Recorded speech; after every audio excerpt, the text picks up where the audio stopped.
Olá, tudo bem? Aqui é o pastor Luiz Otávio, missionário da PMT e também da Igreja Presbiteriana de Botafogo. Nessa data tão especial, nesse mês de comemoração de 115 anos. Glória a Deus por isso. E agradeço o convite do Conselho, Reverendo Cid, demais pastores, cada presbítero, por participar desse momento tão especial da Igreja. E nós vamos já passar para a leitura da Palavra do Senhor. Nós vamos ler hoje o texto que está em Atos dos Apóstolos, capítulo 13, versículos 1 a 3. Atos 13, versículos de 1 a 3. Diz assim a palavra do Senhor: Havia na igreja de Antioquia profetas e mestres, Barnabé, Simeão, por sobrenome Níger, Lúcio de Cirene, Manaém, Colasso de Herodes, o tetrarca, e Saulo. E servindo eles ao Senhor e jejuando, disse o Espírito Santo: Separai-me agora, Barnabé e Saulo, para a obra a que os tenho chamado. Então, jejuando e orando, e impondo sobre eles as mãos, os despediram. Vamos refletir esse dia sobre a igreja do Senhor, a igreja dos nossos sonhos. Qual a igreja que nós sonhamos? Estamos já aqui no Panamá há 4 anos. Já começamos o 5º ano aqui no projeto e, pela graça de Deus, uma notícia muito recente para nós e para a igreja também, Deus nos abençoou com um local para a igreja. Ao longo desses 4 anos, as reuniões eram sempre na nossa casa, as atividades e cultos, e sonhávamos, orávamos há bastante tempo para que Deus nos concedesse um local. E Deus foi tão maravilhoso que Ele concedeu da forma como nós pensávamos, da forma como nós sonhávamos. Então nós já temos um espaço, nós já temos um grupo, e desde que nós chegamos aqui, o projeto é de plantação de uma igreja.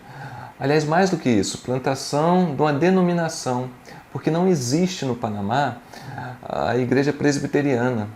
A ideia de uma igreja reformada, a teologia reformada, é novo para o pessoal no Panamá, para as pessoas no Panamá. Então nós viemos aqui com esse propósito. Então nós pensávamos, qual a igreja que nós vamos plantar?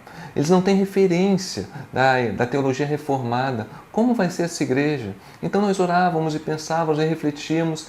Então qual vai ser essa igreja? Como vai ser a primeira igreja presbiteriana do Panamá? É um privilégio para nós aqui e nós em Botafogo, porque juntos estamos nessa missão. É um privilégio ver nascer uma denominação, nascer a igreja. É um desafio muito grande, mas também um privilégio. Então nós sonhávamos e orávamos e oramos com respeito para Deus como vai ser essa igreja. Então qual o modelo? Que igreja deve ser? Atividades, relacionamentos, ao longo de todo esse tempo, nós começamos a fazer atividades, buscar conhecer pessoas, vizinhos, convidar as pessoas com as limitações de ser na nossa casa. E pensávamos, como vai ser essa igreja? Depois de 115 anos, eu creio que é uma questão também comum. A Igreja Presbiteriana de Botafogo, nós aqui no Panamá, vocês, como é a igreja dos nossos sonhos? Cada um de nós pode ter ideias, opiniões, comentários e vontade de fazer a igreja de uma forma que mais agrade a Deus. E cada pessoa pode ter seu próprio jeito de pensar como vai ser essa igreja. E qual o modelo então que nós devemos utilizar? A Bíblia, qual o modelo bíblico, qual o modelo do Novo Testamento que nós podemos ver como ideal para a igreja? Então nós nos voltamos à igreja de Antioquia. Por que a igreja de Antioquia? A igreja de Antioquia tem alguns traços, umas características muito especiais que nós vemos nesses 3 versículos. Essa igreja foi a partir dela que muitas igrejas foram plantadas na Ásia, em toda aquela região, ali tanto ao sul, quanto cerca da Palestina e pela Europa também. A partir de Antioquia, muitas igrejas foram plantadas e dali saíram Paulo e Barnabé para suas viagens missionárias. É a partir dessa igreja o evangelho, o cristianismo se espalhou por muitos lugares, e muitos lugares firmes. Essas igrejas permaneceram por muito tempo. Então, quando nós olhamos para a igreja de Antioquia, nós podemos perceber um ideal de igreja, um modelo de igreja que nós vemos de uma forma muito clara. Por quê? O primeiro versículo que nós lemos, Atos 13, versículo 1, é curioso, que dá uma lista da liderança dessa igreja. Então, simplesmente, o primeiro versículo vai dizer que havia nessa igreja profetas e mestres. E a partir daí começa a dar os nomes deles. 5 pessoas. Então fala Barnabé, Simeão, Lúcio, Manaém e Saulo. E por que esses nomes são tão importantes? O que esses nomes podem representar para a nossa vida e para aquela igreja? Algo tão extraordinário, tão maravilhoso a ponto dessa igreja ter esse perfil, né? Ter uma igreja mãe de tantas igrejas. Nós vemos que, além de Barnabé, um homem bom, cheio do Espírito Santo, o livro de Atos fala muito sobre quem era Barnabé. Nós também vemos o segundo nome é Simeão. Simeão, é curioso que logo depois de Simeão, por sobrenome Níger. Por que essa característica? Por que esse adendo? Níger é um nome latino que muito provavelmente se refere à sua cor de pele. Simeão, o negro. E em seguida vai falar de Lúcio de Cirene. Cirene era uma região onde fica atualmente a Líbia, é uma região na África. Então a igreja de Antioquia, que era distante ali dessa região de Cirene, dentro de sua liderança tinha Simeão, provavelmente também de Cirene, e Lúcio de Cirene. Então eram africanos que compunham a liderança dessa igreja. E depois também fala sobre Manaém, colasso de Herodes. O que significa colasso de Herodes? A gente aprende, a gente percebe que Manaém foi criado com a melhor educação possível. Ele conviveu na corte imperial. Ele conviveu com a família de Herodes. Ele era próximo, tão próximo que conviveu junto e aprendeu, desfrutou dessa posição, desse nível social, cultural, como somente os líderes políticos podiam desfrutar naquele tempo. E também temos Saulo. Então, a partir daqui, nós já percebemos uma característica da igreja de Antioquia, a sua diversidade. Então, um fator, um elemento, uma característica para nós pensarmos numa igreja ideal é a diversidade. Pessoas de diferentes regiões, diferentes culturas, diferentes padrões sociais, diferentes etnias convivendo junto. A igreja permite isso. Tantas igrejas nós vemos com uma diversidade também tão rica, e isso é tão importante, porque nós nós ouvimos, aprendemos a ser humildes, a reconhecer o valor do outro, não nos fecharmos na nossa própria compreensão e visão cultural de mundo, algo talvez personalista, talvez egoísta. A igreja de Antioquia tinha essa diversidade. E essa característica para nós aqui no Panamá é muito particular, porque, só como exemplo, no último domingo, no culto, nós tivemos 5 nacionalidades. Tínhamos peruano, tínhamos colombianos, brasileiros, panamenhos e venezuelanos. Então é muito característico do Panamá esse multiculturalismo. Pessoas de vários países vêm para o Panamá por conta do seu canal, que é muito importante, e também por conta das empresas que estabelecem escritórios aqui. Então o Panamá tem essa característica. Os americanos, os Estados Unidos já tiveram parte do território do Panamá na sua posse, e isso também gerou um efeito, um aspecto de diversidade cultural nesse país. Então é tão bonito a gente falar isso. Que interessante, né? 5 nacionalidades, a igreja de Botafogo, outras igrejas também, pessoas de níveis sociais diferentes. Mas como é isso? Que bom a gente ter essa característica. Então a igreja, e é bonito a gente ouvir isso, porque creio que Jesus veio para todas as etnias, línguas, povos e nações. A gente vê isso de uma forma muito forte na Bíblia toda, desde o Antigo Testamento. Então a igreja de Antioquia tinha essa característica. O segundo versículo de Atos 13:2, vai dar-nos outro traço da igreja de Antioquia. O versículo 2 vai falar sobre a vida espiritual da igreja, a maturidade que eles tinham. Isso está muito claro, porque o versículo vai dizer: servindo eles ao Senhor e jejuando, disse o Espírito Santo: separai-me, Barnabé e Saulo, para a obra que eu tenho preparado. Olha que curioso, olha que forte, olha que algo tão maravilhoso. Era uma igreja que servia a Deus, uma igreja caracterizada pelo serviço. Atendia, buscava, colhia, tinha carinho, tinha atenção ao outro, enxergava o outro, servia a Deus. E mais, tinha comunhão com Deus, e mais, jejuava. Era uma igreja que aplicava disciplinas espirituais. Era uma igreja que buscava intimidade com o Senhor. Era uma igreja que queria buscar mais e mais de Deus, através de restrição física. Temos o hábito de praticar jejum. A igreja que nós vemos aqui de Antioquia, uma igreja modelo para nós, tinha essa liderança, essa busca por mais e mais estar na presença de Deus. E ainda no versículo 2, vai falar algo muito raro, como dizemos aqui em espanhol, né? Muito interessante também. Servindo eles, jejuando, disse o Espírito Santo: separai-me agora 2 pessoas para a obra que eu tenho preparado, que eu tenho chamado. Quantos de nós queremos escutar o Espírito Santo?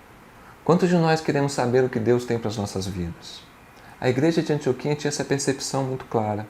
Eles conseguiam perceber de uma forma muito fácil a fala do Espírito Santo. Pastor, mas como é isso? Como assim o Espírito Santo falando? Aqui nós podemos entender também o discernimento. O que Deus quer para cada um de nós? Tantas pessoas na nossa realidade, na nossa família, nas nossas igrejas, quantas pessoas buscam a Deus querendo saber, Senhor, o que o Senhor tem para a minha vida? Qual o meu chamado? Aonde o Senhor me quer atuando, servindo? Para que eu estou aqui? É uma dúvida que perpassa, então algumas pessoas buscam em filosofia, buscam em ideologias, políticos, algo assim, em esportes, busca saciar algo que somente Deus vai dar. Então nós buscamos em tantas coisas, mas será que temos buscado em Deus? Essa igreja de Antioquia jejuava, servia, ouvia, tinha um discernimento espiritual que vinha do Senhor. Terceira e última característica que nós vemos aqui, em Atos 13, versículo 3, vai dizer que, jejuando e orando, a igreja impôs as mãos sobre Barnabé e Saulo e os despediram. Era uma igreja que parte de sua liderança, parte grande, nós vemos 5 nomes, 2 deles saem para missões. Então é a igreja envolvida com missões, a igreja missionária, não fechada em si mesma, preocupada com o outro, preocupada em pregar o Evangelho do Senhor Jesus, para que outras pessoas possam glorificar, possam ter a bênção de adorar ao Senhor. Então, e a gente vê isso de uma forma clara também, porque diz a palavra do Senhor que a igreja impôs as mãos sobre eles. Ou seja, eles saíram da igreja, se foram, mas a igreja ia junto com eles. O fato, a característica de impor as mãos, que significava a destra de companhia, a presença deles, assim como cada um de vocês está aqui também no Panamá. Estamos juntos, glorificando, servindo e fazendo missões. Então, a igreja de Antioquia, nós vemos uma diversidade, nós vemos vida espiritual, maturidade espiritual e envolvimento missionário. Por isso essa igreja de Antioquia é tão importante, tão relevante, uma igreja modelo para nós. Nós podemos então, talvez pudéssemos parar o sermão por aqui. A mensagem, a igreja que nós sonhamos é essa. Igreja modelo para o Panamá é a igreja de Antioquia.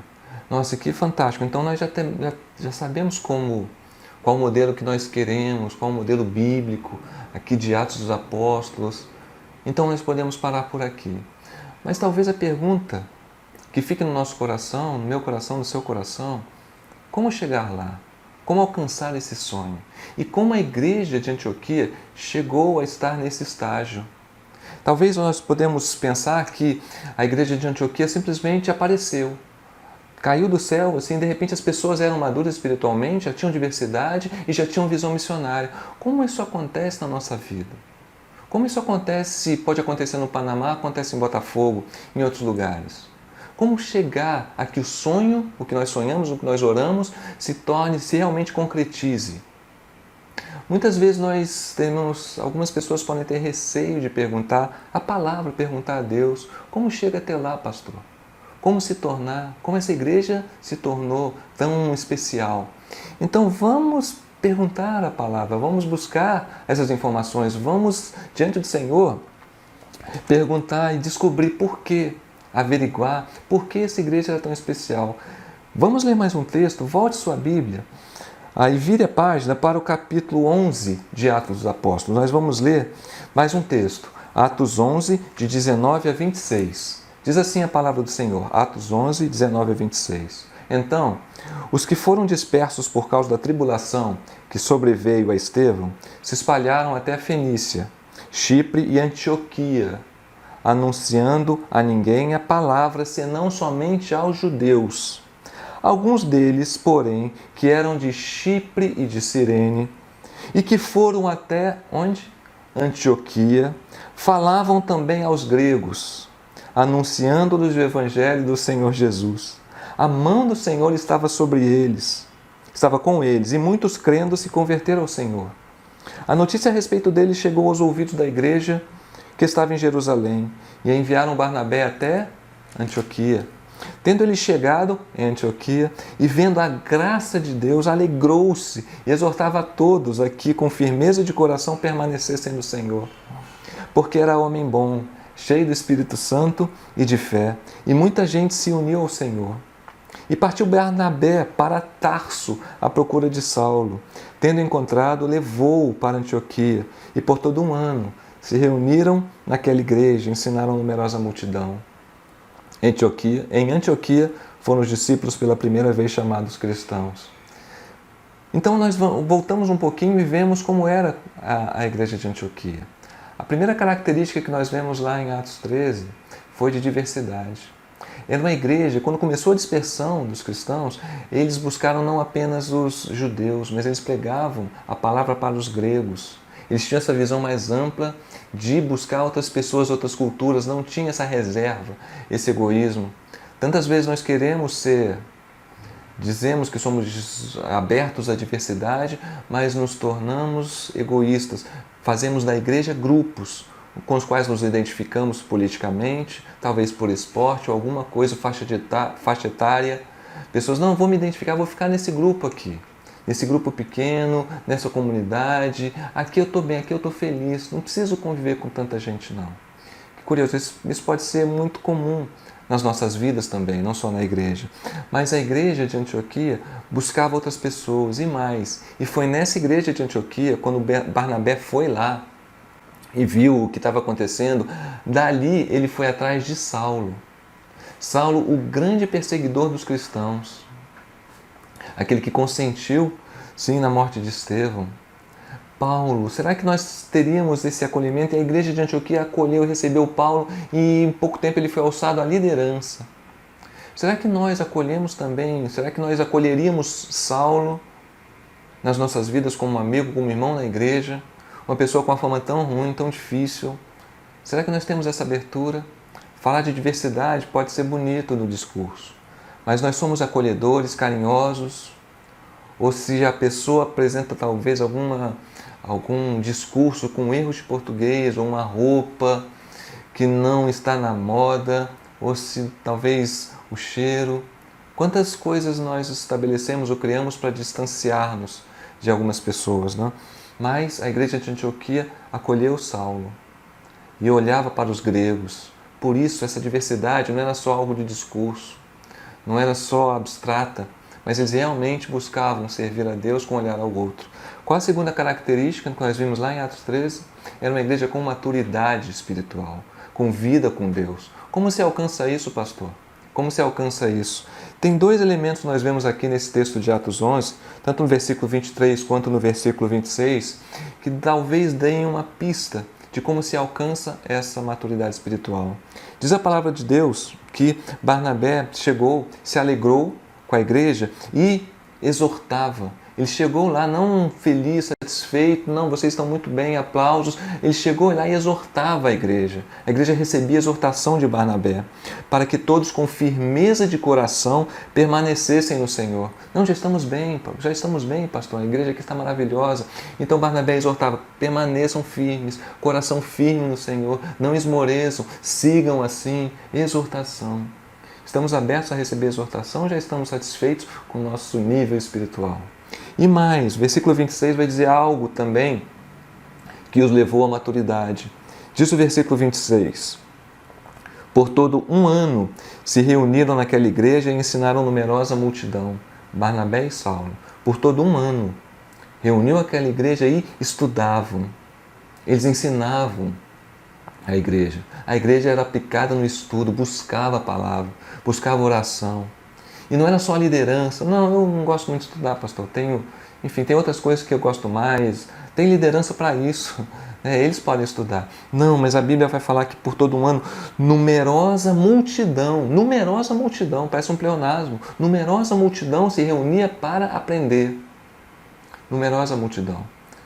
Como nós queremos alcançar a maturidade espiritual sem estudar?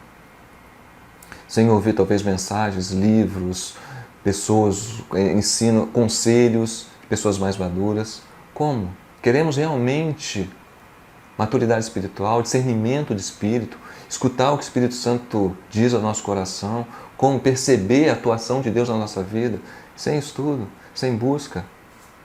Então pode ser só apenas de palavra. E para concluir, a terceira característica que nós vemos lá em Atos 13 foi da igreja com visão missionária. Boa parte da liderança saiu para missões. Que maravilhoso isso, né? E a última parte do versículo 26, aqui no capítulo 11 de Atos, diz algo maravilhoso.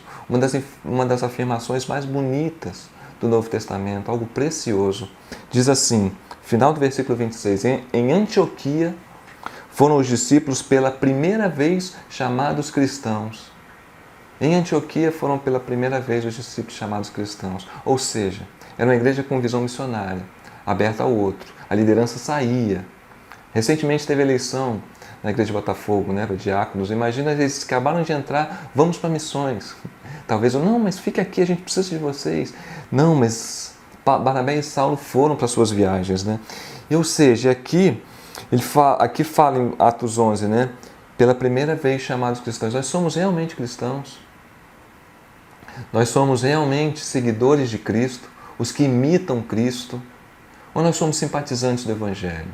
Se nós somos verdadeiramente cristãos, nós fazemos missões, nós pregamos, nós buscamos pessoas, nós falamos do amor e da graça de Jesus a todos, a vizinhos, a panamenhos, a cariocas, ou em todo lugar nós vivemos para isso.